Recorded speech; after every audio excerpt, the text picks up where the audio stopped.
Insya Allah siap. Ya, baik. Bismillahirrahmanirrahim. Assalamualaikum warahmatullahi wabarakatuh.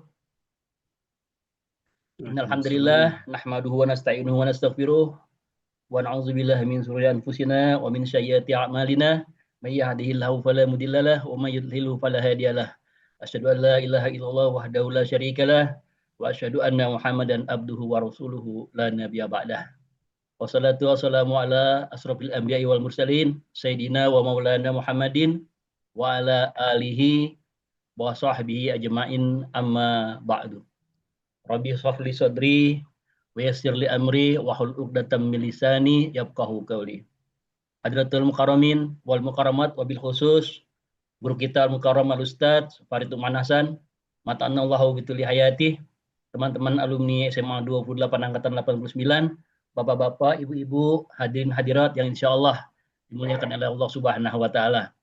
Alhamdulillah, puji syukur kita panjatkan kehadirat Allah Subhanahu wa taala atas limpahan rahmat, taufik dan hidayahnya dan atas segala nikmat dan karunia-Nya yang tidak terhitung banyaknya. Hingga pada malam hari ini kita masih dapat hadir kembali melaksanakan salah satu kewajiban kita, yaitu menuntut ilmu agama. Insya Allah kehadiran kita menjadi pemberat amal kebaikan di yaumul hisab nanti. Amin, amin, ya rabbal alamin. Salawat dan salam semoga senantiasa tercurah pada manusia termulia yang telah membawa kita minaz zulumati ilan nur, dari kegelapan kepada cahaya yang terang benderang. Baginda Nabi besar Muhammad SAW serta keluarganya, sahabatnya, para tabi'in dan tabi'in, dan kaum muslimin dan muslimat yang insya Allah tetap istiqomah melaksanakan sunnah-sunnahnya hingga yaumil kiamah. Bapak-bapak, ibu-ibu, hadirin hadirat, kajian kitab Bulughul Maram pada malam hari ini insya Allah membahas bab sujud sahwi. Kajian ini diselenggarakan oleh Majelis Ta'lim Alumni SMA Negeri 28 Jakarta Angkatan 89 dengan pembimbing tetap Bapak Ustadz Faridul Hasan yang dilaksanakan 2 kali dalam sebulan insya Allah dan terbuka untuk umum. Dan karena beberapa pertemuan kajian belakangan ini serta telah melebihi kapasitas Zoom yang tersedia, insya Allah mulai malam ini kami menyediakan apabila Zoom sudah penuh, Bapak Ibu bisa tetap mengikuti kajian ini via YouTube live streaming. Karena di YouTube itu tidak ada fasilitas untuk berinteraksi ya. Jadi nanti jika ada yang ingin bertanya bisa menulisnya di kolom komentar saja. Baik, Bapak Ibu hadirin sekalian, saya bacakan saja sunnah cara kita pada malam hari ini. Pertama yaitu pembukaan, nanti insya Allah kita buka dengan bacaan surat Al-Fatihah.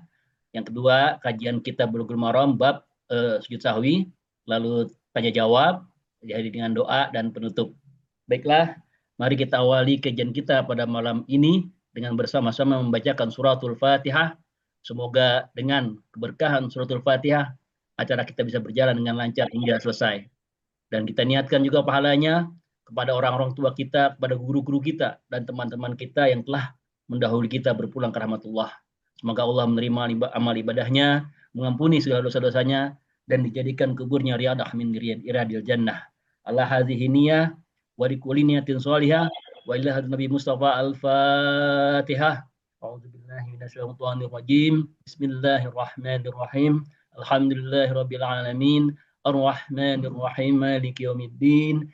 Iyyaka na'budu wa iyyaka nasta'in. Ihdinas siratal mustaqim.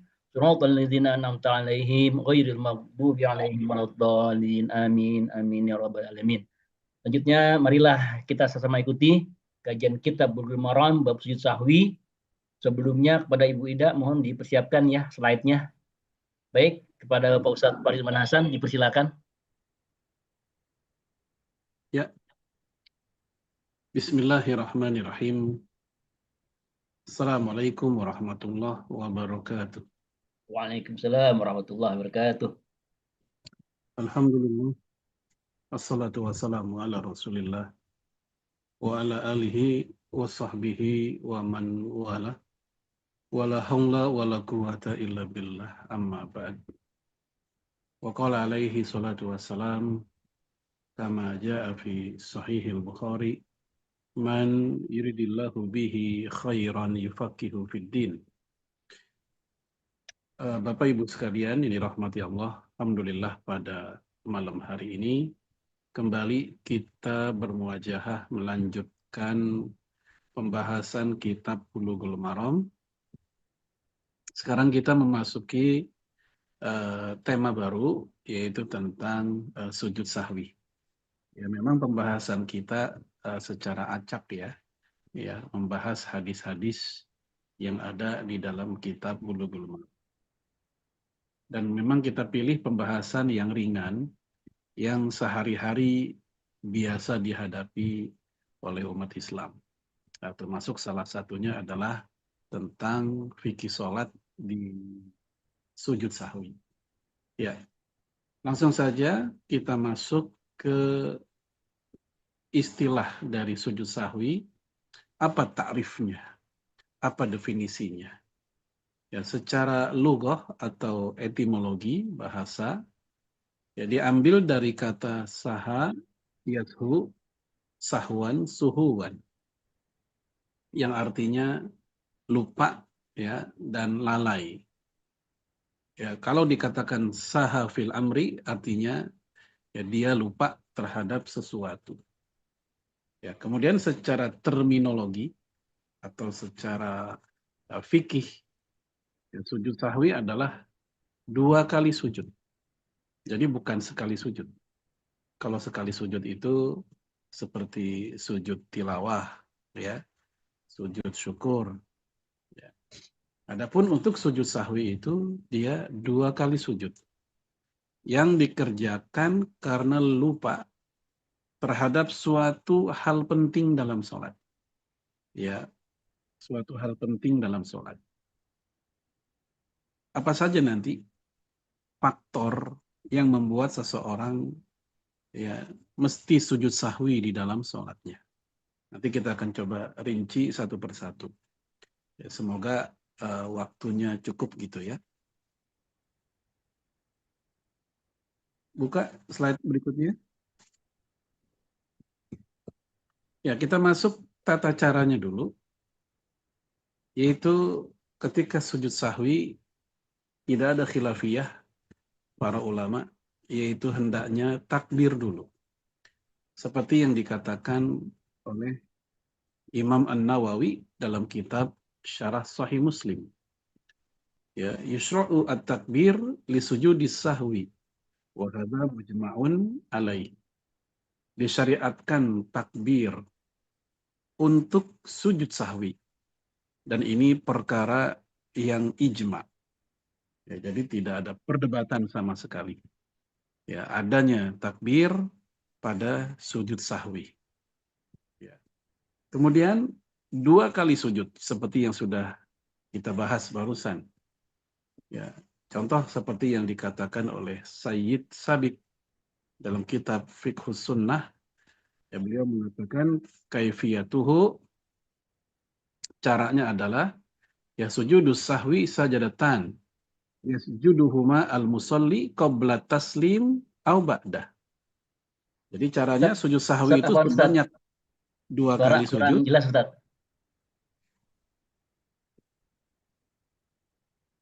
Sekarang gimana sekarang? Ya, udah lumayan nih.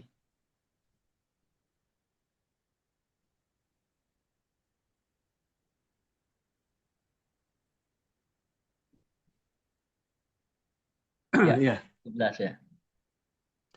Jadi caranya adalah 2 kali sujud yang dilakukan oleh orang yang sholat dikala lupa atau lalai tadi, baik dilakukannya sebelum salam atau setelah salam.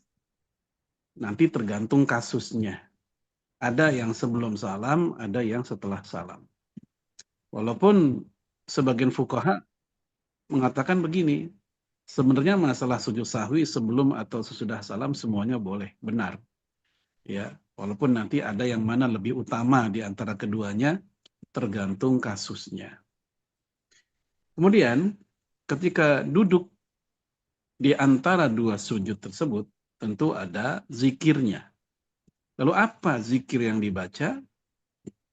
Nah, di dalam Fatwa Nur al-Darb dikatakan, wa kadzalika fil jalsati baina sajdatain yakulu fiha kama yakulu fil jalsah baina sajdatain fi sulbis shalah. Ya, demikian pula ketika duduk di antara 2 sujud ya dalam sujud sahwi, ia membaca sebagaimana yang dibaca pada duduk di antara dua sujud dalam sholat. Jadi bacaannya biasa, sama. Robbik firli, warhamni, wajaburni, warfa'ni, warzukni, dan seterusnya. Sama bacaannya. Ya, tidak ada bacaan baru. Jadi sehingga Bapak Ibu tidak perlu khawatir menambah beban hafalan baru. Ya, karena memang bacanya sama antara bacaan duduk di antara dua sujud ya dengan duduk di antara dua sujud sahwi, sama bacaannya. Ya. Ya, selanjutnya, lalu ketika sujud apa yang dibaca? Silakan dibuka slide berikutnya. Nah, ketika sujud sahwi yang dibaca menurut beberapa literatur khususnya kitab-kitab mazhab Syafi'i dan Hanafi adalah subhana man la yashu wa la yanam. Ya, maha suci Allah yang tidak pernah lupa dan tidak pernah tidur. Ini tertera bersebaran dalam kitab-kitab mazhab Syafi'i dan Hanafi. Seperti Imam Nawawi dalam kitab Rawdatul Talibin, ya, Imam Ibnu Hajar Al-Haytami, ya, Mukti Muhnad, dan seterusnya, sangat banyak. Hanya saja, secara sanad, bacaan tersebut diteliti oleh Imam Ibnu Hajar, ya, dalam kitab beliau, At-Talhis Al-Habir, kata beliau, kultu lam ajid lahu aslan. Aku berkata, aku tidak temukan sumber ucapan ini. Maksudnya, secara sanad, ucapan ini nggak ketemu pangkalnya, asal usulnya. Ya, jadi kalau kita ambil kesimpulan, tidak ada riwayat yang dari Rasulullah Shallallahu Alaihi Wasallam tentang bacaan khusus pada sujud sahwi.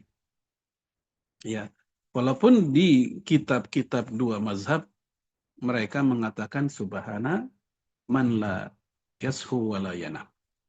Ya. Namun di kitab-kitab yang lain seperti dalam mazhab Hambali misalnya, ya mereka mengatakan bacaan sujud sahwi dengan bacaan sujud biasa itu sama. Ya, bacaan sujud sahwi dengan bacaan sujud biasa itu sama. Seperti yang dikatakan oleh Imam Ibnu Qudamah, Syekh Abu Thayyib Ali Hasan Faraj, Syekh Shalih Al-Munajjid, dan yang lain-lainnya. Karena berdasarkan penelitian dari para ahli hadis, ternyata bacaan subhana man la yashu wa la yanam itu kata mereka tidak memiliki ya dasar yang kuat dari Rasulullah Sallallahu Alaihi Wasallam. Ya, itu tentang masalah bacaan dan tata cara. Ya, baik. Lanjut dibuka slide berikutnya. Nah, sekarang kita masuk pada sebab-sebab terjadinya sujud sahwi. Ya, sebagian ulama ada yang membatasi bahwa sujud sahwi itu hanyalah terjadi pada apa-apa yang memang dicontohkan oleh Nabi, beliau melakukan sujud sahwi. Ya, di luar itu, maka tidak ada sujud sahwi. Seperti pendapat Daud Az-Zahiri. Ya, beliau sangat ketat. Ya, sujud sahwi hanya berlaku pada apa-apa yang memang dicontohkan oleh Nabi, Nabi melakukan sujud sahwi. Di luar itu bagi dia tidak ada. Sementara umumnya para fuqaha mengatakan, bukan hanya itu, tetapi ketika seseorang meninggalkan sunnah, atau ketika seseorang meninggalkan yang rukun, satu rukun saja, kemudian dia teringat dan segera melakukan rukun tersebut, itu pun juga ditutup dengan sujud sahwi. Dan itu merupakan pendapat mayoritas ulama. Berdasarkan kias bahwa hal-hal yang penting di dalam sholat itu mesti dilakukan sujud sahwi pada sholat tersebut. Ya, baik.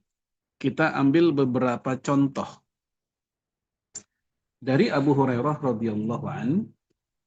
Beliau mengatakan, shalla bina Rasulullah sallallahu alaihi wasallam ihda salatai al-ashi. Ya, Rasulullah sholat bersama kami di salah satu sholat siang. Salah satu sholat siang atau sore. Ya, ini antara zuhur dan asar nih. Ya. Qala Ibnu Sirin mengatakan, Samaha Abu Hurairah, walakin nasitu ana. Abu Hurairah telah menyebutkan sholat apa yang dimaksud, tetapi saya lupa. Nah, kalau di hadis lain diceritakan ini kejadiannya di sholat asar. Ya, di hadis Sahih Muslim diceritakan kejadian ini di sholat asar. Tapi di sini nggak disebutkan karena Ibnu Sirin menceritakan dia lupa sholat apa yang terjadi saat itu. Qala, ya. Lalu dilanjutkan dia berkata, fasolla bina rok'atain. Saat itu kami sholat 2 rakaat. Ya, padahal kita tahu sholat siang yaitu zuhur dan asar itu kan 4 rakaat. Ya, ternyata di sini Rasulullah hanya sholat 2 rakaat, kekurangan rakaat. Thumma sallama. Nah, Rasulullah hanya sholat 2 rakaat, kemudian beliau salam. Nah, ini kan membuat para sahabat saat itu heran. Kenapa nih?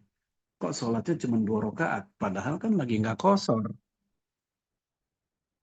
Faqama ila khosyabah ma'rudah fil masjid.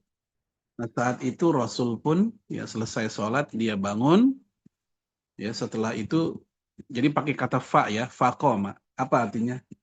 Nggak ada jeda. Selesai salam, Rasul langsung bangun. Ya, menuju kayu yang ada di situ, tiang masjid. Ya, fattaka 'alaiha. Rasul pun nyender di situ. Rasul bersandar di kayu tersebut. Ka'annahu ghadban, seakan-akan seperti orang lagi marah. Ya, wa wadha'a yadahu al-yumna 'alal yusra. Lalu dia pun meletakkan tangan kanannya di atas tangan kirinya, wa syabbaka baina asabihi, dan Rasul pun mentasbik jari jemarinya. Tasbik itu begini. Rasul mentasbik jari jemarinya seperti ini, wa wadha'a khaddahu al-aiman 'ala zahri kafihil yusra. Kemudian Rasul pun meletakkan pipinya yang kanan di ya tangannya yang kiri seperti ini nih. Rasul seperti ini, nyender di tiang sambil seperti ini. Ya. Wa kharajat yasar'an min abwabil masjid. Nah, kemudian ya, dia pun keluar secara bersegera dari pintu masjid. Faqalu, orang-orang berkata, qasuratus shalah. Ya. Wah, ini sholat lagi dikosor katanya. Sholat lagi dikosor.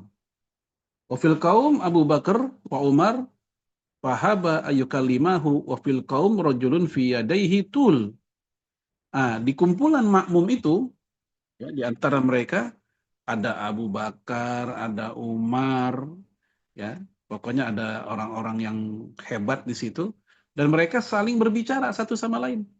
Ini kenapa ya, gitu. Kok Rasul sholat cuma 2 rakaat, gitu. Hingga akhirnya berdirilah seorang laki-laki yang tangannya panjang. Ya, ada seorang laki-laki yang tangannya panjang, yuqalu lahu dzul yadain, yang dipanggil sama orang-orang dengan panggilan dzul yadain. Jadi nama si laki-laki itu dzul yadain. Qala, dzul yadain berkata, "Ya Rasulullah, wahai Rasul, anasita am qasurt?" Ya, as-shalah, wahai Rasul, apakah engkau lupa atau mengkosor salat? Nabi menjawab, lam ansa walam tuksor. Saya tidak lupa dan juga lagi nggak kosor. Ya, lupa enggak, kosor enggak. Ya, faqala akama yakul dzu yadain. Ya, faqalu na'am. Nah, lalu Rasul pun bertanya kepada orang-orang, apakah aku melakukan seperti yang dibilang oleh Dzul Yadain? Maksudnya hanya 2 rakaat gitu?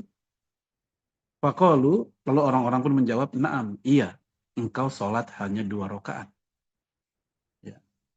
Fataqaddama fasalla, maka Rasul pun maju lagi ke tempat imam, fasalla, dan dia pun sholat, mataroka, ya, melanjutkan apa yang sisa, ya, karena baru 2 rakaat kan sisanya 2 rakaat lagi, maka Rasul pun melanjutkan 2 rakaat lagi. Tsumma sallama, kemudian dia pun salam. Selesai 2 rakaat, Rasul salam. Tsumma kabbara, nah setelah salam Rasul takbir. Takbir buat apa? Wasajada misla sujudihi, ya, yaitu dalam rangka melakukan sujud sebagaimana sujud yang biasa dia lakukan. Au atwala, atau lebih panjang, sedikit lebih panjang. Tsumma rafa'a ra'sahu, kemudian dia bangun, ya, wa kabbara, lalu takbir lagi, tsumma kabbara wa sajada misla sujudihi, kemudian dia pun sujud dengan sujud yang sama seperti sebelumnya, au atwal, atau lebih panjang, tsumma rafa'a ra'sahu, kemudian dia bangun dan wa kabbara, takbir. Farubama sa'aluhu tsumma sallama, lalu orang-orang pun bertanya, apakah Rasul salam lagi setelah itu? Kata Imran bin Husain, tsumma sallama. Iya, Rasul salam lagi. Nah, jemaah sekalian, kisah ini menceritakan bahwa Rasulullah alaihi salatu wassalam, ya, mengalami yang namanya lupa. Sholat asar hanya 2 rakaat. Sisi manusiawinya muncul. Ya, karena innama ana basyarum mislukum yuha ilayya. Aku hanyalah manusia biasa sama kayak kalian, yuha ilayya. Bedanya aku dapat wahyu. Itu aja. Tapi untuk hal-hal seperti tadi, ya, Rasul juga pernah mengalami seperti yang kita alami. Ya, sholat asar hanya 2 rakaat. Beliau lupa. Ya, kemudian di hadis ini, ya, menunjukkan bahwasanya Rasulullah alaihi salatu wassalam, ya, melanjutkan sisanya. Ya, melanjutkan sisanya sebanyak 2 rakaat. Kemudian ketika dia lanjutkan itu, dia pun salam, baru sujud sahwi. Jadi sujud sahwinya dia lakukan setelah salam. Ya, dilanjut slide-nya.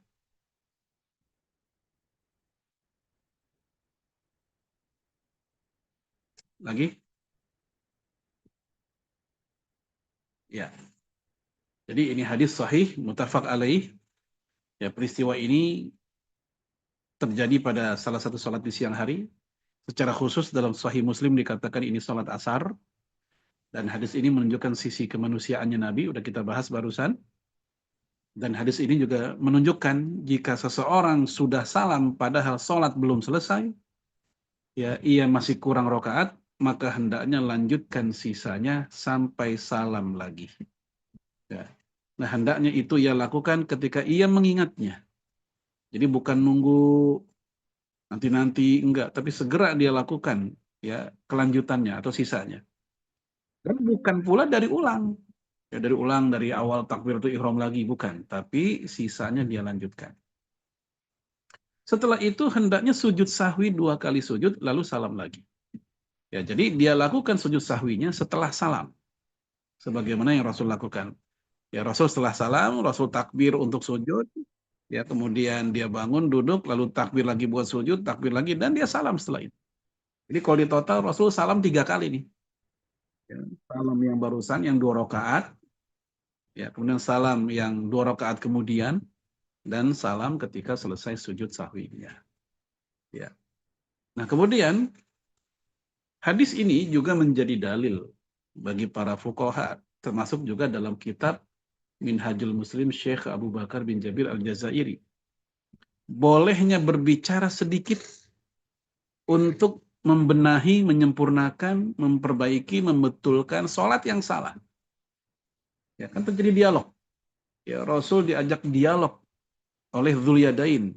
Apakah engkau lupa? Apakah engkau kosor?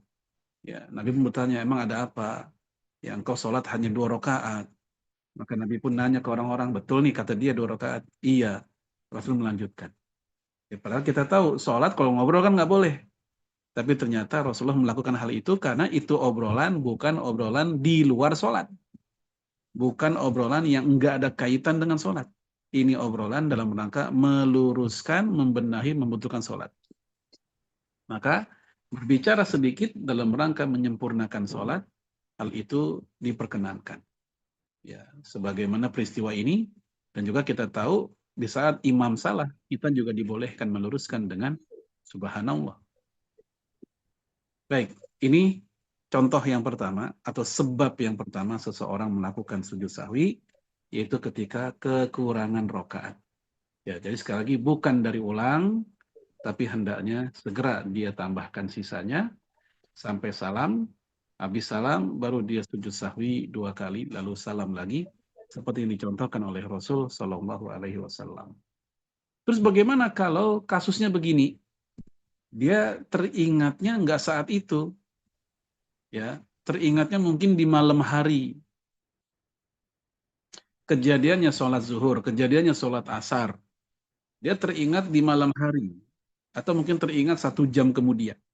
Udah keluar dari masjid, udah pulang ke rumah. Nah, sehingga seperti itu, ya sudah jauh terpisah antara ya rokaat yang udah dia lakukan dan sisanya. Maka yang seperti ini, Bapak Ibu sekalian, rata-rata para ulama mengatakan ini i'adah. Apa i'adah? Diulang sholatnya. Ya, walaupun dia sudah teringat, tapi teringatnya sangat jauh. Sholat yang dia lakukan sholat zuhur, ya ada kekurangan 2 rakaat misal, dia baru teringat di maghrib, di malam hari, bahwa dia kurang 2 rakaat. Maka yang kayak gini nggak bisa dilanjutkan, tapi dia i'adah. Diulang dengan niat qadha karena dia sudah lakukan di waktu di malam hari. Ya, seperti itu. Ya, baik. Lanjut lagi. Ya, kemudian kelebihan jumlah rakaat. Nah, kalau tadi kan kekurangan. Nah, kalau ini kelebihan jumlah rakaat pun juga termasuk menjadi sebab dilakukan sujud sahwi. Misal, sholat zuhur kelebihan 5 rakaat. Lupa dia. Ya udah bangun, tegak gitu ya. Hingga sampai dilanjutkan sholatnya sampai apa namanya 5 rakaat itu. Nah, dia baru sadar kalau dia 5 rakaat. Maka hendaknya dia ya, melakukan sujud sahwi ya setelah salam. Baik, kita lihat hadisnya. Anna Rasulullah Sallallahu Alaihi Wasallam sholat zuhra khamsan. Ya, Rasul pernah mengalami sholat zuhur 5 rakaat. Jadi Bapak Ibu, kalau kita ngalamin lupa, ya nggak usah berkecil hati. Karena apa? Rasulullah aja, alaihi salatu wassalam, itu pernah mengalami beberapa kali lupa gitu. Justru kita bersyukur dengan adanya kasus lupanya Rasulullah, itu kita jadi punya panduan kalau kita mengalami hal serupa. Coba kalau nggak ada kasus yang kayak begini, terus kita mengalami, kita bingung mau gimana, karena nggak ada contoh dari Nabi. Dengan ada kasus dan contoh dari Nabi, kita jadi tahu, oh kalau kelebihan rokaat kayak begini, kalau kurang begini, begitu. Baik, Rasul salat zuhur 5 rakaat. Fakila lahu, sehingga ada orang nanya, azida fi sholah, apakah memang rakaat sholat ditambah? Ya kenapa? Karena kan ini Nabi yang melakukan. Ya kalau Nabi yang melakukan, jangan-jangan wahyu kan begitu. Makanya mereka bertanya, ini sholat emang udah nambah rakaatnya gitu kan? Lalu Rasul bertanya balik, wa madzaka, emang ada apa? Lalu kata mereka, shalaita khamsan. Engkau sholat 5 rakaat. Ya, maka fa sajada, segera Rasulullah sujud, ya sajadataini ba'da masallama. Maka Nabi pun sujud 2 kali setelah dia salam. Ya, jadi bukan dari ulang, bukan. Ya, apalagi ditambah rakaat lagi nggak mungkin. Tapi segera sujud sahwi 2 kali. Ya, kemudian dia pun salam. Ya. Nah, jadi jamaah sekalian, azanallahu wa iyyakum, ini ya sebab yang kedua kita boleh melakukan sujud sahwi, yaitu dengan sebab bertambahnya rakaat. Maghrib 4, dia lupa. Zuhur 5, subuh 3, lupa semua. Maka kasus-kasus seperti ini menjadi salah satu sebab dia melakukan sujud sahwi. Nah, Imam Ibnu Battal menjelaskan ada dua kondisi. Ikhtalafal fuqaha fil musalli idza qama ila khamisah. Para ulama berbeda pendapat tentang orang sholat jika bangun menuju rokaat kelima. Faqala ta'ifatun bi zahiri hadzal hadis.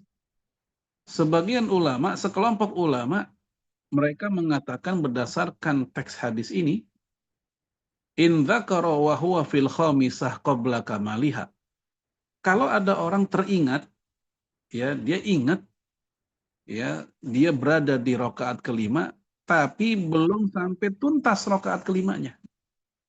Ya baru sekedar berdiri menuju rokaat kelima, belum sampai duduk tasyahud lagi misal. Ya dia baru sekedar berdiri. Atau mungkin udah duduk tasyahud tapi belum sampai salam. Intinya belum tuntas. Masih di proses rokaat kelima. Dia teringat. Maka roja'a, hendaknya dia kembali. Wajalasa, hendaknya dia duduk. Watasyahada, lalu tasyahud. Wasallama, dan hendaknya dia ya salam. Jadi dia bangun menuju rokaat kelima, terus teringat, waduh kok ini perasaan harusnya saya duduk nih tasyahud nih. Nyata dia bangun lagi. Maka kata sebagian ulama, segera dia duduk. Ya tasyahud dan salam. Ini yang pertama. Nah yang kayak begini, ini tidak ada perbedaan pendapat para ulama seperti itu. Tapi yang berbeda yang mana? Yaitu, wa illam yadhkur illa ba'da faraghihi, ya minal khamisah. Nah ini dia. Kalau ada orang yang baru teringatnya, ya baru teringatnya adalah ketika udah selesai dari rokaat kelima. Ya udah selesai, fa innahu yusallim, maka dia salam, wa yasjud lisahwi, lalu dia pun sujud sahwi. Ya, dia teringat bahwa dia masuk rokaat kelima ketika udah selesai. Udah selesai salam, baru sadar, wah ini kayaknya 5 nih, begitu. Atau ada yang ngingetin, ada jamaah yang ngasih tahu, Pak, Bapak sholat 5 rakaat. Nah, yang kayak begitu dikatakan hendaknya dia salam, lalu dia sujud sahwi. Ya, ketika dia habis salam tadi, salat rakaat kelima, dia sujud sahwi, wa sholatuhu mujzi'ah anhu. Salatnya tetap sah. Hadza qaul Atha wal Hasan wa Nakhai, ini dikatakan oleh Atha, Al-Hasan Al-Basri, kemudian Imam An-Nakhai, wa Zuhri, ya Imam Az-Zuhri, wa ilaihi dhahaba Malik, ya ini juga pendapat Imam Malik, wal Auza'i, Imam Al-Auza'i, wa Lais di Mesir, wa Syafi'i, Imam Syafi'i, wa Ahmad, Imam Ahmad, wa Ishaq Rahawai, wa Abu Thawr. Adapun yang bilang batal adalah Abu Hanifah. Kata Abu Hanifah ini batal dan harus dari ulang, ya sholatnya. Nah, sementara tadi nama-nama tadi mengatakan ini tetap sah. Berdasarkan perilaku Rasulullah alaihi salatu wassalam, bahwa Rasulullah teringat atau diingatkan udah 5 rakaat. Maka setelah itu dia pun melakukan ya salam kemudian sujud sahwi 2 kali. Baik, jamaah sekalian, ini tentang kelebihan rakaat. Jadi kalau kita mengalami kelebihan rakaat, ya hendaknya kita segera sujud sahwi ya setelah itu, ya. Selanjutnya buka di slide berikutnya.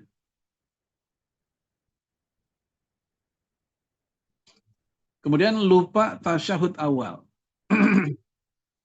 Ya, lupa tasyahud awal. Ya, tasyahud awal biasanya ada pada sholat maghrib, ya, kemudian sholat isya, sholat zuhur, dan sholat asar. Ya, hanya sholat subuh yang tanpa ada tasyahud awal. Satu-satunya tasyahud saja. Nah, ceritanya ada orang lupa tasyahud awal, langsung bangun. Ya, anna Nabiya sallallahu alaihi wasallam shalla, ya, Ibnu Buhainah cerita Rasulullah ya pernah sholat, faqama fi raqatain. Beliau bangun di rakaat kedua. Ya, rakaat yang harusnya dia duduk tasyahud, Rasul malah bangun. Ya, Apa yang terjadi? Fasabbahu, makmum tasbih. Ya, makmum tasbih. Tapi apa yang Nabi lakukan? Famadha, ternyata Rasul membiarkan. Ya, sama Nabi, kalau bahasa kita dicuekin aja. Ya, mereka subhanallah, subhanallah. Tapi Rasul famadha. Rasul tetap berdiri, tegak. Falamma faragha min salatihi, ketika Rasulullah selesai dari sholatnya, sajadatain thumma sallama. Beliau pun sujud sahwi, ya sebelum salam, alias setelah innaka hamidum majid, setelah itu barulah dia salam. Ya, jadi salamnya setelah sujud sahwi untuk kasus ini. Ya. Nah, jemaah sekalian, di hadis yang kedua, idza qama ahadukum min rak'atain, ya Rasul memberikan penjelasan. Kalau kalian bangun dari rakaat kedua, ya yang harusnya sujud yang harusnya tasyahud awal, falam yastatimma qa'ima, namun berdirinya belum sempurna. Ini dicatat nih, harus dihafal-hafal, diingat-ingat. Falam yastatimma qa'ima, berdirinya belum sempurna. Fal yajlis, maka duduklah. Masih setengah dia bangunnya. Ya, hampir-hampir dia tegak. Masih setengah. Kemudian dia pun teringat, ini belum duduk tasyahud nih. Kata Nabi, duduklah. Namun fa'idha statamma qa'ima, kalau berdirinya udah terlanjur tegak, seperti yang Nabi lakukan dalam hadis yang sebelumnya, fala yajlis, jangan duduk. Nah, itu caranya. Ya, wa yasjud sajdatai as-sahwi. Nah, barulah untuk yang kayak begini dia melakukan 2 kali sujud sahwi. Adapun untuk kasus ya seseorang yang belum sempat tegak, baru setengah, ya, kemudian dia udah ingat atau diingatkan, lalu dia duduk, nggak jadi tegak, dia duduk, maka yang kayak begitu nggak harus ya untuk sujud sahwi, tidak dianjurkan sujud sahwi. Kita lihat hadis yang bawahnya. Wa illam yastatim qa'ima. Ya, jika dirinya belum sempurna, ya jika berdirinya maksudnya ya, jika berdirinya belum sempurna, ya, fal yajlis, maka duduklah, wala sahwa alaih, dan tidak ada sujud sahwi. Ya, jadi Bapak Ibu bisa bedain ya. Kalau kita tasyahud awal lupa nggak melakukan dan terlanjur tegak berdiri, walaupun ditasbih-tasbihkan, misal dia imam gitu, nggak perlu duduk, lanjutin aja. Hanya saja nanti di ujung sholat sebelum salam hendaknya dia sujud sahwi, gitu. Tapi kalau dirinya bangunnya belum sempat sempurna, masih setengah misal, ya lalu dia teringat atau ada yang nasbihkan dia, bertasbih buat dia, ya hendaknya dia duduk. Untuk yang kayak begini tidak perlu sujud sahwi. Ya, itu perbedaannya. Baik, lupa tasyahud awal. Lanjut. Dibuka slide berikutnya. Ya. Jadi menurut hadis ini, ya jika sudah terlanjur tegak berdiri, maka imam tidak perlu duduk lagi. Dia lanjutkan saja, tetapi setelah selesai, ya sebelum salam gitu ya, dia sujud 2 kali sahwi lalu salam. Tetapi jika berdirinya belum sempurna tegaknya, maka boleh baginya untuk duduk lagi untuk tasyahud awal. Di akhirnya tidak perlu sahwi. Ya. Baik, yang ketiga, ini menunjukkan tasyahud awal adalah sunnah. Sebab dalam peristiwa ini Rasulullah tidak mengulangi sholat. Ya. Kalau tasyahud awal itu rukun atau wajib, tentu Rasul akan mengulangi sholatnya. Karena itu membatalkan kalau ditinggalkan. Ternyata Rasulullah tidak mengulangi sholatnya. Beliau hanya sujud sahwi. Maka ini menjadi dalil buat jumhur alias mayoritas bahwa tasyahud awal itu adalah sunnah. Yang rukun adalah tasyahud akhir. Nah, adapun mazhab Hambali mengatakan tasyahud awal juga wajib. bukan hanya sunnah, tapi juga wajib. Ya, taib. Ya, ini khilafiyah para ulama tentang ya, status tasyahud awal. Sebagian besar mengatakan sunnah, sebagian mengatakan itu adalah wajib. Namun dilihat dari dalil ini, ya menunjukkan bahwa pendapat yang lebih kuat adalah dia sunnah, ya karena kalau memang wajib atau rukun pasti Rasul akan ya mengulangi sholatnya. Ya, lanjut.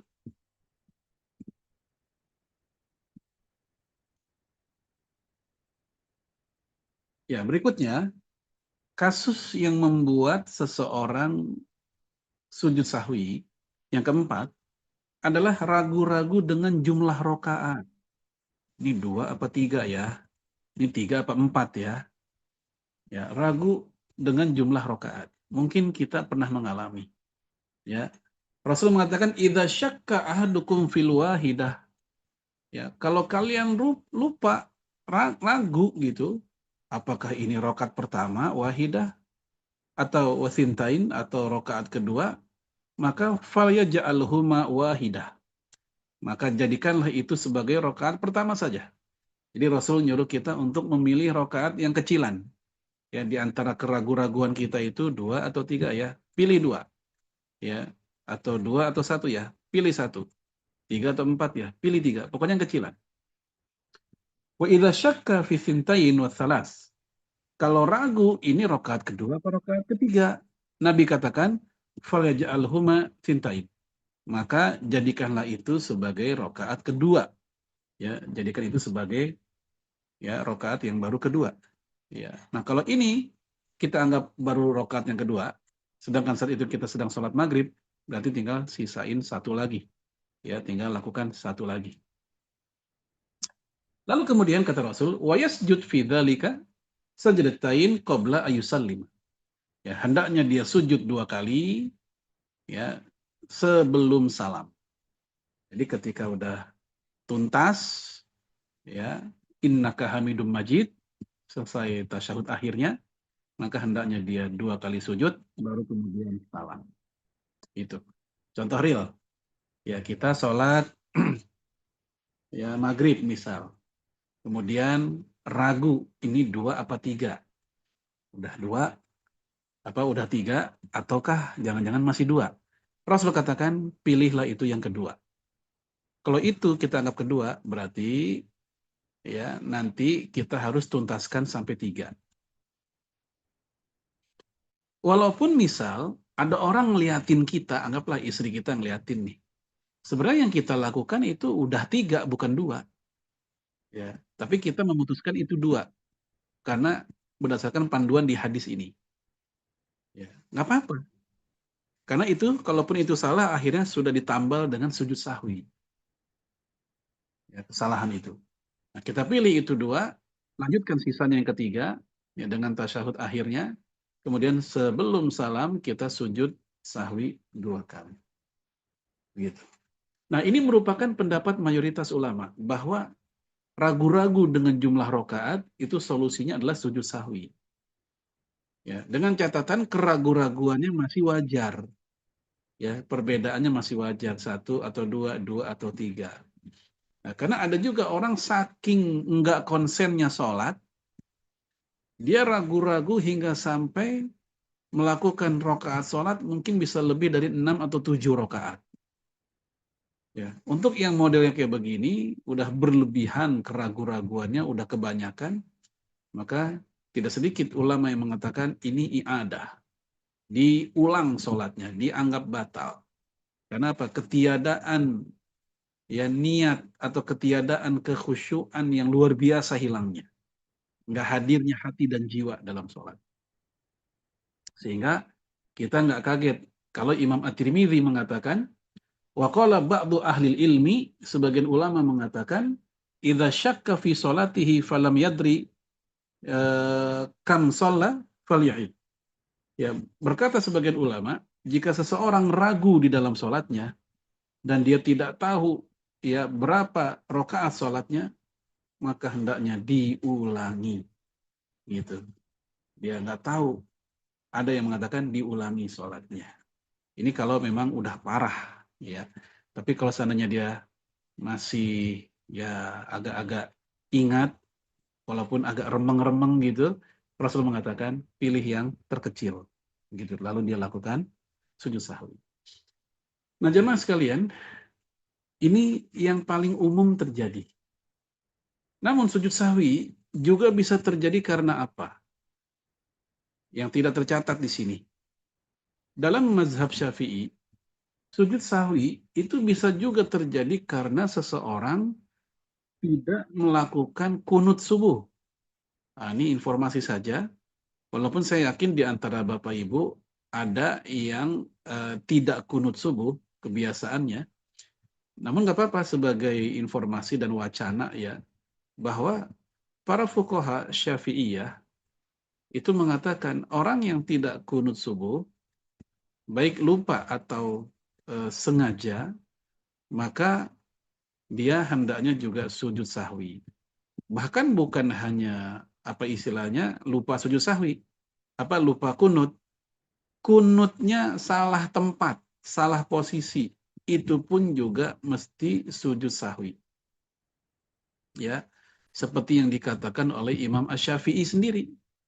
Jadi Imam Asy-Syafi'i sendiri mengatakan kalau ada orang kunut nih, kunut subuh, tapi dia melakukannya sebelum sebelum i'tidal atau sebelum ruku. Setelah baca surat, dia udah kunut sebagaimana dalam mazhab Maliki. Dalam mazhab Maliki kunut subuh itu ada, tapi mereka melakukannya sebelum ruku. Sementara dalam mazhab Syafi'i kan kunut subuh itu ketika i'tidal. Nah, di dalam mazhab Syafi'i, kunut itu bukan hanya jika ditinggalkan yang membuat sahwi, salah tempat pun juga mesti sujud sahwi. Ya. Dengan alasan apa? Karena ini sama seperti meninggalkan sunnah. Sebagaimana meninggalkan tasyahud awal tadi, yang membuat itu mesti disahwikan, maka meninggalkan kunut pun juga sahwi. Gitu. Nah, ini bagi siapa? Bagi yang meyakini kunut subuh. Tapi buat orang-orang atau jamaah yang tidak meyakini adanya kunut subuh, lalu dia pun sholat tidak berkunut subuh, ya tidak ada konsekuensi apapun. Gitu. Ya. Baik, kasus selanjutnya yang juga ada sujud sahwi, yaitu ketika ada seseorang yang dia tidak melakukan rukun. Ya, misal apa? Dia lupa baca surat Al-Fatihah. Ya, baru sadarnya ketika membaca surat.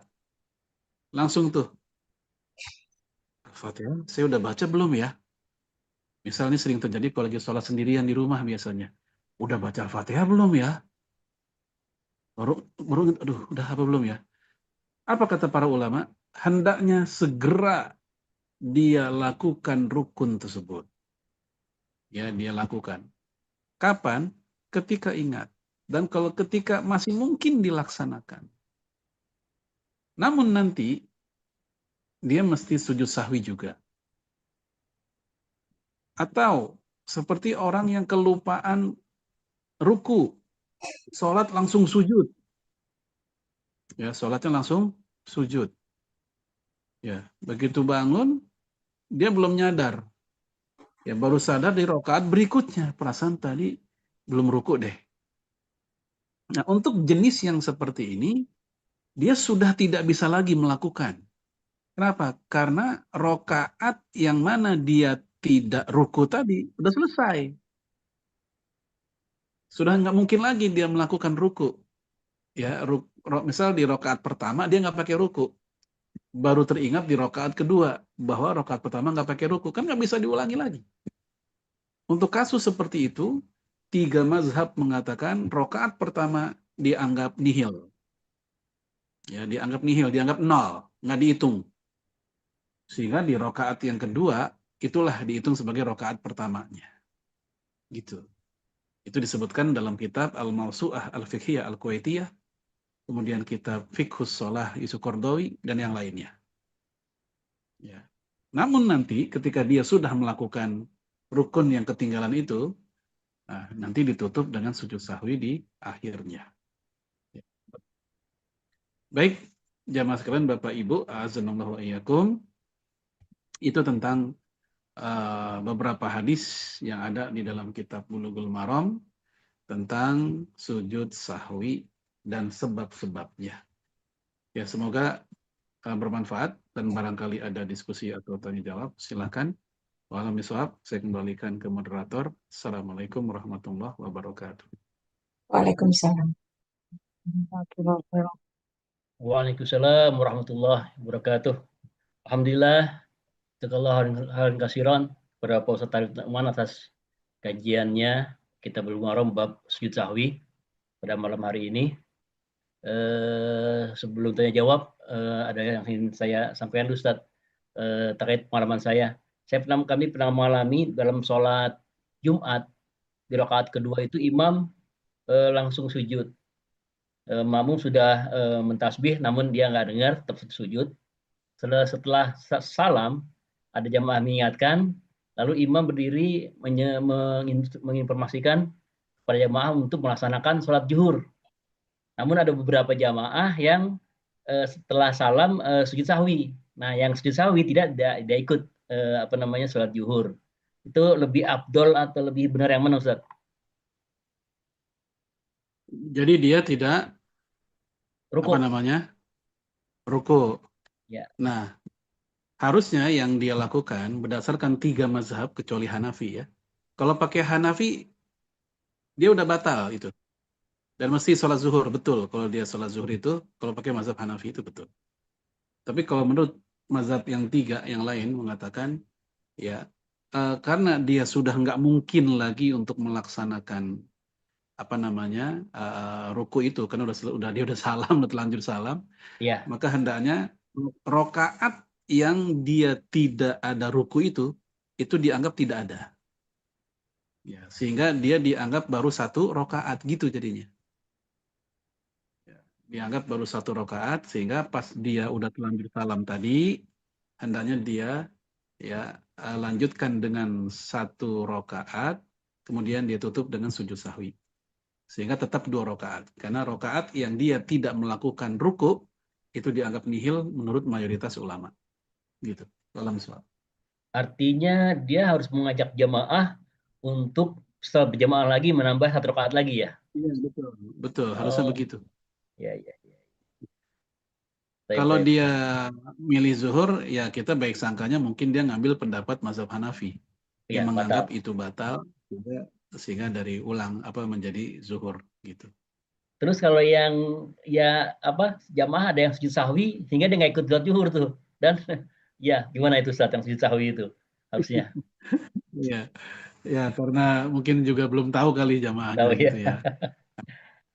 Karena ada 2 kemungkinan aja tadi, yaitu pendapat mazhab Hanafi bahwa itu udah batal, ya sehingga ganti dengan zuhur, ya seperti yang oleh imam, atau pendapat jumhur belum batal, hanya saja ya hendaknya dia lakukan 1 rakaat, karena yang 1 itu dianggap nihil, ya kemudian dia pun sebelum salam dia sujud sahwi dulu. Begitu harusnya. Baik. Terus mengenai ini Ustaz, bacaan sujud sahwi. Tadi kan subhanallahi mayyasu walayanam. Saya dengar ada bacaan yang lain Ustaz tuh. Bunyinya subhanallahi walayanamu walayashu. Itu ya sama dia juga. Oh, jadi belum terbalik aja ya. Kalau yang belum hafal gimana Ustaz? Boleh nggak baca apa-apa gitu, hanya sujud saja?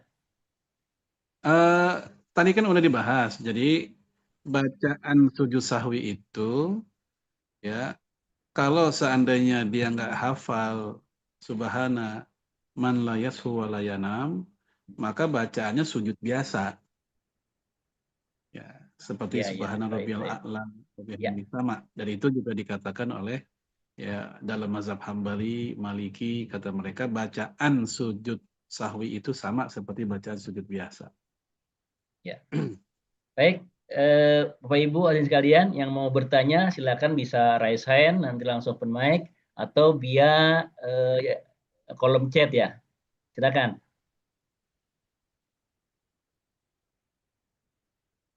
Di kolom chat ada pertanyaan. Bentar. Di chat ada pertanyaan. Ya, baik. Bentar saya lihat dulu ya. Masya Allah.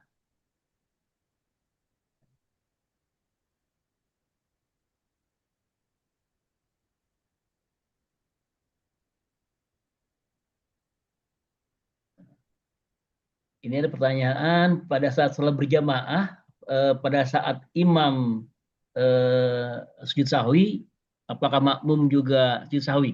Itu belum sholat berjamaah ya. Terus yang pertama, Iya, langsung jawab apa? Selanjutnya, gimana? Langsung ya, jawab ya. Ustaz.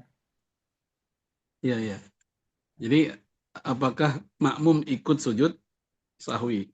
Iya, baik si makmum mengikuti kesalahan imam atau makmum tidak mengikuti kesalahan imam, ya mayoritas ulama mengatakan makmum ikut sujud sahwi. Ya, sebagaimana hadis ju'ilal imam liyutamma bihi fala takhtalifu. Imam itu diangkat untuk diikuti, janganlah engkau berbeda dengannya. Ya, wallahualam bishawab.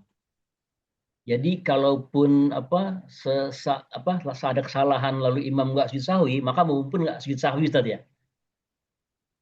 Iya, untuk kesalahan yang enggak sujud sahwi, ya enggak perlu sujud sahwi. Dua-duanya. Oh gitu. Kecuali kalau si makmum bikin kesalahan sendiri. Ya. Ya, Artinya kalau ada kesalahan itu imamnya salah, kemudian imamnya nggak sujud sahwi, tapi makmum inisiatif tuh. Karena dia sadar tadi imam salah. Hmm. Makanya sujud sahwi sendirian. Gimana, Ustaz? Ya. Kalau seandainya imam salah dan makmum pun juga ikut salah, Ya, ya, dan ternyata si imam pas ditegur, mungkin dia nggak ngeh atau mungkin panik, kan ada yang panik juga loh. ya. Imam ditegur tuh ada yang panik gitu. Dan salam aja dia nggak sujud sahwi. Nah, makmum gimana? Makmum ya kalau udah kayak begitu boleh bagi dia untuk dua pilihan. Pertama mufarokoh, ya apa mufarokoh? Berniat memisahkan diri sehingga sudah tak lagi menjadi bagian makmumnya si imam. Ya, atau kalaupun dia masih bagian dari makmumnya imam, dia sujud sahwi. Kenapa? Karena dia pun juga melakukan kesalahan sebagaimana imam. Ya, Allah miswab. Ya. Pertanyaan berikutnya, sujud sahwi dua kali. Di antaranya ada bacaannya nggak, Ustaz? Oh, tadi udah jelas ini ya. Bacaannya sama dengan bacaan sholat ya. Ya, Ya, baik. Selanjutnya, bagaimana makmum masbuk dalam sholat subuh jamaah yang menggunakan kunut? Apakah kunutnya dua kali? Tahu, Ustaz? ya, iya, bagi yang meyakini kunut subuh itu sunnah dan dia masbuk di rakaat kedua, ya sementara imamnya pun juga imam yang berkunut, tentu dia melakukannya dua kali jadinya. Ya, sebagaimana sunnahnya tasyahud, yang sehingga bisa jadi ada orang melakukan tasyahud bisa berkali-kali, gitu. Ya, contoh kayak sholat maghrib kan tasyahud bisa sangat banyak gitu. Kalau dia masbuknya misal di rakaat kedua lagi tasyahud, nanti tasyahud lagi kan begitu sampai rakaat terakhir. Nah sama, subuh juga begitu. Kalau ada seseorang meyakini bahwa kunut subuh itu sunnah dan dia masbuknya di rakaat kedua, maka nanti begitu dia bangun, melanjutkan dia kunut lagi gitu. Tapi bagi orang yang tidak meyakini adanya kunut subuh, dia gabung di rakaat kedua, lalu dia pun ikut kunut karena ingin menghormati jamaah yang lain. Nah, di rakaat yang kedua, ya, yang dia lanjutkan seorang diri, maka sesuai keyakinan atau kebiasaannya, dia tidak perlu kunut subuh. Ya, kalau misal. Satu lagi, pertanyaan berikutnya. eh, Mau bertanya, kalau salah kiblat apakah juga perlu sujud sahwi? Kalau salah atau lupa rakaat adalah sholat berjamaah dan tahunya setelah sholat selesai, apakah sujud sahwi dilakukan berjamaah juga? Ini gue udah jawab tadi ya. Oke, yang pertama, Ustaz, silakan. Baik, untuk salah kiblat dia bukan termasuk sujud sahwi ya, tapi dari ulang karena kiblat itu syarat sahnya sholat. Ya, bukan bagian apa istilahnya bukan wajib atau sunnah bukan. Istilahnya bukan rukun juga, tapi syarat sahnya sholat. Jadi kalau dia sholat, ya, kemudian di tengah-tengah sholat ada orang ngasih tahu, ya, misalnya Pak itu salah kiblat, ya, salah madhep kiblat, dan dia dengar tuh ada orang negor, maka hendaknya dia beralih saat itu juga, ya, Pak itu harusnya madhepnya ke sebelah kirinya, nah, misalnya gitu. Dia pun belok ke sebelah kirinya, nanti selesai sholat tanpa harus sujud sahwi. Kenapa? Karena Rasul juga, ya, pernah mengalami, ya, atau para sahabat pernah mengalami dan tidak ada sahwi, ya, kalau salah kiblat gitu. Nah, kalau selesainya atau sadarnya setelah sholat udah selesai nih, tahu-taunya ada orang ngasih tahu gitu, Pak tadi sholatnya salah kiblat. Nah ini apakah ulang atau tidak sholatnya tergantung apakah dia tadi meyakini itu arah kiblat, ya, sudah nanya sono sini nggak ada orang, ya, sudah pakai apa namanya kompas, ya, ternyata salah juga, maka yang kayak gini nggak wajib ulang karena sudah ada upaya buat berusaha mencari kiblat, walaupun salah juga, maka dia nggak disuruh ulang, ya, sahwi pun tidak. Tapi buat orang yang tanpa ada usaha apapun, ya, nggak pakai nanya-nanya dulu langsung sholat, padahal dia baru tahu daerah itu, ya, kemudian setelah itu baru ketahuan dia salah sholat, salah kiblat, maka ini wajib diulangi, ya, itu perbedaannya. Kalau yang satu udah berupaya nyari lalu dia salah, ini nggak perlu ngulang sholatnya. Kalau yang satu nggak ada upaya mencari kiblat, lalu pas dia sholat dia salah, maka wajib mengulangi sholatnya. Alam sholat. Ya. Kalau tahunya di hari kemudian, berarti kodok ya Ustaz ya?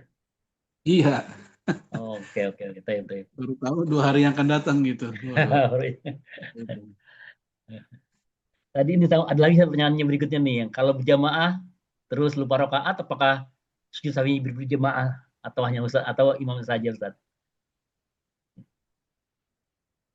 Yang jamaahnya doang, yang lupa. Ya, salat apa dia berjamaah kemudian apa lupa rakaat. Yang lupa imamnya apa makmumnya? Di sini nggak dijelaskan nih.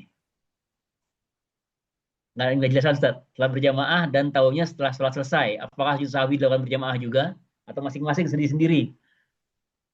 Ya, Setelah selesai tahunya. kalau kesalahannya pada imam, ya, maka semua itu, Hmm. semua sebagaimana yang Rasul lakukan tadi bersama Zulyadain. Kesalahan Rasul kan makmum kan tahu ini salah gitu ya. Akhirnya ketika diulangi semua pun ngikut, termasuk sujud sahwinya semua pun ngikut. Ya, Tapi kalau bareng sama imam kesalahannya ya. si makmum, iya kalau kesalahannya hanya si makmum saja, karena kan ada ya bisa jadi makmumnya lagi banyak pikiran gitu, sehingga dia juga lupa ini lupa rokaat atau apa, maka ya kesalahan itu hanya pada makmum saja. Maka makmum saja yang Hmm. sujud sahwi. Itu juga berlaku kalau orang masbuk seperti ya. Ketika Iya, masbuk, kemudian dia lupa rokaat, tadi udah 2 atau 3 bisa ya jadi. masbuknya ya. Iya, bisa Akhirnya dia jadi. patokan sebelahnya itu kan sebelah bareng, dia ikutin sebelahnya bareng tuh disamain. Itu tetap susah juga ya. Eh, tapi kalau dia udah ngikut sebelah dan nggak jadi salah nggak apa-apa. Oh, tahu, Jadi tahu. kesalahannya nggak terjadi gitu karena dia Iya, iya, iya. sebelahnya ini tadi sholatnya bareng sama dia, nggak apa-apa. Tahu, tahu. Baik, selanjutnya kita masih ada waktu. Kalau lupa sujud sahwi, ingatnya selesai sholat, bagaimana hukum sholat yang tadi, sah atau tidak? Apakah sholatnya harus diulang? Oh, ini sudah dijelaskan Ya, nih tadi ya. kalau yang ditinggalkan adalah sunnah, seperti tadi apa, lupa tasyahud misalnya, itu tetap sah sholatnya. Ya, nggak sampai dikatakan batal sholatnya. Hanya saja memang ya kurang Itu angkat sempurna. itu. Ya kurang sempurna karena meninggalkan yang sunnah. Tapi kalau yang ditinggalkan adalah yang rukun, seperti tadi ya lupa ruku atau sujud cuma sekali, ya lupa ruku sujud cuma sekali. Terus ditambah lagi dia nggak sahwi nih. Baru teringat anggaplah 2 jam 3 jam kemudian bahwa dia belum sujud sahwi dan belum Hmm. ngulangin juga itu. Nah yang kayak gini batal, maka hendaknya dia ulangi sholatnya. Gitu. Ya, ya, ya, ya. Baik, pertanyaan berikutnya.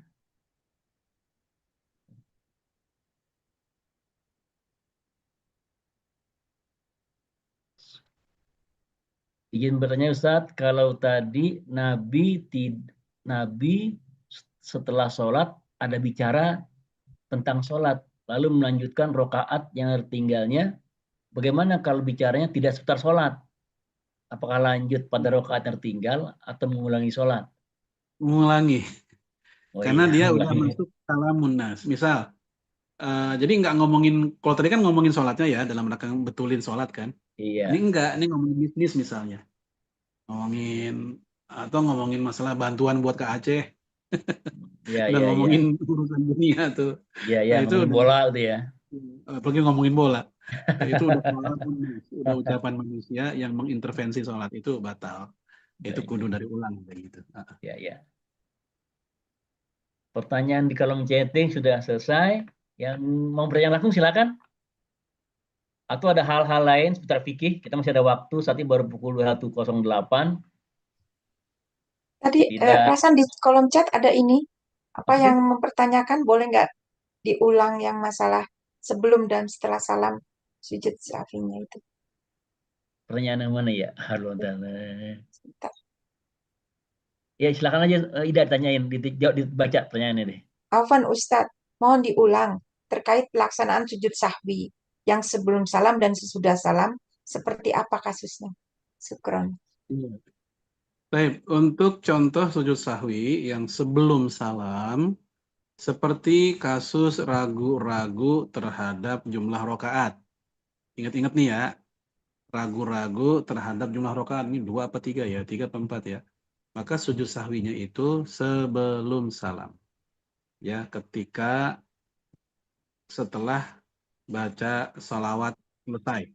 Setelah Tahmidul Majid ya. membaca hadits ya, Hmm. kemudian baru salam. Gitu. Kemudian apalagi? Lupa tasyahud awal. Lupa tasyahud awal. Ya, begitu nanti selesai sholat, di ujung dia tasyahud akhir setelah innaka hamidum majid, sama dia sujud 2 kali baru salam. Gitu. Ya. Kemudian ya, untuk yang kelebihan rokaat berarti kan dia udah salam duluan tuh, ya kan? Sholatnya dia maghrib 4 rokaat, terus salam, udah selesai salamnya, udah 4 rokaat, salah dia. Apa yang dia lakukan? Yang dia lakukan adalah segera sujud sahwi 2 kali, ya setelah salam tadi, salam yang 4 rokaat itu kan udah, maka setelah itu dia sujud sahwi lagi dua kali. Nah, apakah kemudian dia salam lagi? Di sini dalam hadis dari Abdullah bin Mas'ud, ya itu tidak lagi perlu salam, ya. Tapi yang Nabi lakukan adalah salam dulu baru sujud sahwinya. Ya, dalam hadis Bukhari dikatakan, ya fasajada sajadatain ba'da masallama. Rasulullah melakukan sujud sahwi ya setelah dia salam. Jadi justru sujud sahwinya setelah salam nih. Ya, sehingga tidak perlu salam lagi. Untuk yang apa tadi? Yang kelebihan jumlah rokaat. Nah, kalau untuk yang kekurangan rokaat, kasus yang pertama, yang Rasul ditegur Mabdul Yadain. Kekurangan rokaat nih kalau ini. Ya, sholat maghrib cuman 2 rokaat. Nah, begitu dia lanjutkan yang satu, yang sisanya, ya maka Rasulullah alaihi salatu wassalam itu menutup dengan salam lagi, ya setelah sujud sahwinya. Jadi selesai sholat nih, kan misal dia hanya 2 rakaat maghribnya, ya kurang satu rakaat dituntaskan dulu itu, satu rakaat tuntaskan dulu sampai salam, ya setelah itu dia baru sujud sahwi, setelah itu dia salam, gitu. Nah, itu disebutkan dalam hadis Bukhari dan Muslim. Walam bisawab. Oh iya ya. Jadi apa namanya sujud sahwi itu waktunya itu beda-beda Ustaz ya. Harus perhatiin juga ya. Ada yang Ya, pakai salam, ada ada yang yang pakai salam, ada yang sebelum salam dan setelah salam ya. Insya Allah. Dicatat nih. Baik, ada ya banyak nambah lagi nih dalam chatting nih. Saat saya tadi sholat di kereta, saya baru tahu saya salah arah kiblat. Saya memang lupa menanyakan arah kiblat ke petugas. Tapi saya husnuzon bahwa Allah ada di arah manapun. Bagaimana baiknya, Ustaz? Ya, untuk sholat di kendaraan, karena kondisinya tidak ideal, yang jelas sholat di kendaraan itu pasti akan kehilangan banyak rukun. Pertama, tidak berdiri. Ya. Berdiri dalam sholat wajib itu rukun, harus. Ya. Yang kedua, ruku pun tidak normal, hanya manggut kepala doang biasanya kan. Bukuk dikit ya. Sujud pun tidak normal, nggak bakal bisa sujud, hanya nunduk doang juga kan. Artinya karena ini nggak bisa dilakukan secara normal, sehingga para ahli fikih rata-rata bilang begini, untuk sholat wajib di kendaraan itu sifatnya hanya lihurmatil wakti, sholat untuk menghormati waktu saja, bukan untuk menunaikan. Ya, karena seorang muslim ketika waktu sholat kan nggak pantas kalau dia nggak ngapa-ngapain. Ya, hendaknya dia sholat. Walaupun sholatnya berstatus untuk menghormati waktu saja, bukan untuk menggugurkan atau menunaikan. Nah, nanti kalau udah sampai di tujuan, udah nyampe di rumah atau di mana, ya ketika waktu udah lapang beres-beresnya, nah, segera dia ulangi yang dia lakukan itu. Gitu, di i'adah. Itu dikatakan oleh Imam Nawawi dalam kitab Syarah Sahih Muslim. Adapun kisah Rasulullah sholat di kendaraan itu rata-rata sholat sunnah. Ya, Amr bin Robi'ah cerita, Rasul nggak pernah seumur umur sholat wajib di atas kendaraan. Ya, hadis-hadis yang menceritakan Rasul sholat di kendaraan itu tentang sholat sunnah. Kenapa? Karena tadi masalah kiblat juga. Ya, untuk masalah kiblat otomatis orang kalau sholat di kendaraan itu nggak bakal kiblat. Karena kalau kendaraan kan begitu kan, belok-belok kanan kiri maju mundur kan gitu. Ya. Ya pasti kiblatnya nggak akan sempurna gitu. Jadi yang jadi masalah bukan sekedar masalah kiblatnya saja untuk masalah sholat di kendaraan, tapi juga rukun-rukunnya yang tidak terpenuhi secara sempurna. Itulah kenapa tadi saya sebut, para ulama bilang kalau sholat di kendaraan dalam hal sholat wajib, maka statusnya hanyalah lihurmatil waktu, sholat untuk menghormati waktu. Sesampai di rumah, hendaknya dia mengulangi dan itu lebih aman untuk diulangi. Ada sih ulama bilang nggak perlu diulangi, nggak wajib, tetapi mereka sendiri juga bilang mengulangi itu lebih aman dan lebih baik, begitu. Wallahu a'lam. Ya. Baik, masih ada waktu, ada pertanyaan di kolom chat. Ini di luar sujud sahwi. Bila anak usia menjelang balik, laki-laki masih belum pede untuk menjadi imam bagi ibunya ketika tidak ke masjid, sehingga ibunya masih jadi imam. Itu bagaimana Ustadz? Dan bagaimana kalau nanti dia sudah balik tapi masih belum mau menjadi imam? Syukran Ustadz. Ya, jadi tidak boleh perempuan jadi imam buat laki-laki. Mau itu laki-laki udah balik atau itu laki-laki belum balik. Ya, walaupun si anaknya masih umur 7 tahun, masih bocah gitu ya. Tetap tidak boleh si ibu jadi imam atau si perempuan jadi imam. Ya. Kenapa? Karena di dalam hadis Imam Bukhari, Amru bin Salamah, sahabat Nabi, saat berusia 7 tahun, beliau sudah jadi imam. Sementara orang-orang dewasa, termasuk kaum wanita dewasa, ada di belakang dia. Itu menunjukkan bahwa untuk usia mumayyiz 7 tahun ke atas, itu udah tidak boleh dijadikan kalau ada perempuan gitu, ya dijadikan makmum yang lakinya, enggak. Hendaknya tetap yang laki jadi imam ketika usia yang sudah mumayyiz. Terus kalau dia nggak mampu gimana si laki tersebut? Anak tersebut nggak mampu, ya udah berarti sholat sendiri saja. Ya, dibanding akhirnya malah tidak sah gitu ya, karena tidak boleh seorang perempuan jadi imam untuk kaum laki-laki. Imam perempuan hanya sah untuk sesama perempuan saja, atau sah untuk bocah yang belum ngerti. Untuk belajar sholat umur 4 tahun, 5 tahun tuh belum dihitung apa-apa. Sehingga boleh-boleh aja buat yang kayak gitu. Tapi kalau untuk usia mumayyiz 7 tahun ke atas, sudah nggak boleh ya, yang laki-laki dijadikan makmum, sementara yang jadi imam adalah perempuan. Ya, kalau udah umur 7 tahun, maka si laki-laki sudah bisa bertanggung jawab, bisa menjadi imam. Ya, udah sah, udah boleh jadi imam. Khususnya pada sholat sunnah. Untuk sholat wajib, ya hanya mazhab Syafi'i yang membolehkan umur 7 tahun menjadi imam. Ya, bagi orang dewasa. Wallahu miswab. Ya. Masih ada 2 pertanyaan, tapi pertanyaan ini sebenarnya udah dibahas nih, udah dijelasin tadi nih. Yang pertama, izin bertanya cara sujud sahwi yang benar dan minta bacaan doanya. Yang kedua, ketika menunaikan rakaat yang tertinggal, apakah sujud sahwi sebelum salam atau sudah salam? Udah Itu udah dijelaskan juga dibahas tadi ya. semua tadi. Udah dijelaskan juga nih. Oke, nanti bagi yang pertanyaan udah dijelaskan, nanti kita ada ada rekaman, kita share ya rekamannya ya. Diulang-ulang aja dengerin tuh. Insya Allah udah ada jawaban di situ semua ya. Baik, sudah waktu sudah 21.18. Mungkin kalau nggak ada pertanyaan lagi kita cukupkan sekian. Ada nggak? Silakan. Ya tunggu 5 detik. Kalau nggak ada kita tutup aja. Ya, cukup, nggak Baik, apa-apa. cukup ya. Alhamdulillah, rangkaian acara kita, kajian kita pada malam ini telah selesai. Semoga ilmu yang telah kita dapatkan pada malam ini menjadi ilmu yang bermanfaat dan barokah dan menjadi bekal untuk diamalkan lebih sehari-hari. Baik, sebelum ditutup, mohon perkenan Pak Ustadz untuk memimpin doa. Tepat Ustadz. Ya, baik Bapak Ibu sekalian, alhamdulillah telah kita lalui bersama-sama materi tentang sujud sahwi dari kitab Bulughul Maram. Mari sama-sama kita akhiri dengan berdoa, kita istighfar dulu.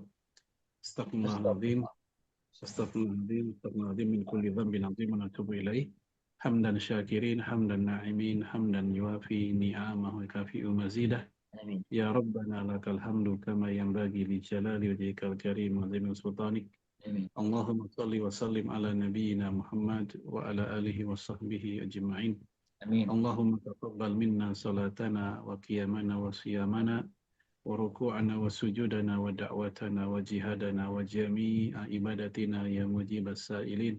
Amin. Rabbana qulubana ba'da idh hadaitana wa hab lana min ladunka rahmah innaka antal wahhab. Amin. Rabbana hab lana min azwajina wa dhurriyyatina qurrata a'yun waj'alna lil muttaqina imama. Allahumma adfa'anna al-bala, Allahumma adfa'anna al-bala, Allahumma adfa'anna al-bala wal riba wal zina wal mihan wal fitan wal fahsya wal munkar ma zahara minha wa ma fi bina Indonesia khasah wa fi buldanil muslimina amma ya Allah ya rabbal alamin. Allahumma ighfir lil muslimina wal muslimat wal mu'minina wal mu'minat al ahya'i minhum wal amwat innaka sami'un qaribun mujibud da'wati ya qadiyal hajat. Rabbik firlana wali walidina warhamhum kama rabbawna sigara. Rabbana atina fid dunya hasanah wa fil akhirati hasanah wa qina adzabannar. Wa sallallahu ala sayyidina Muhammadin wa ala alihi wa sahbihi wa sallam. Subhanaka rabbil izzati amma yasifun. Wa salamun mursalin walhamdulillahi rabbil alamin. Amin. Sekali lagi saya ucapkan terima kasih kepada semua yang telah hadir dan membantu terselenggaranya acara kajian pada malam ini. Sebagai pembawa acara, saya mohon bantu maaf yang sebesarnya jika ada kata-kata yang salah dan tidak berkenan. Marilah kita akhiri acara pengajian kita malam ini dengan sama-sama membacakan doa kafaratul majelis. Subhanakallahumma wa bihamdika asyhadu an la ilaha illa anta astaghfiruka wa atubu ilaik. Billahi taufik wa hidayah. Assalamualaikum warahmatullahi wabarakatuh. Waalaikumsalam warahmatullahi wabarakatuh.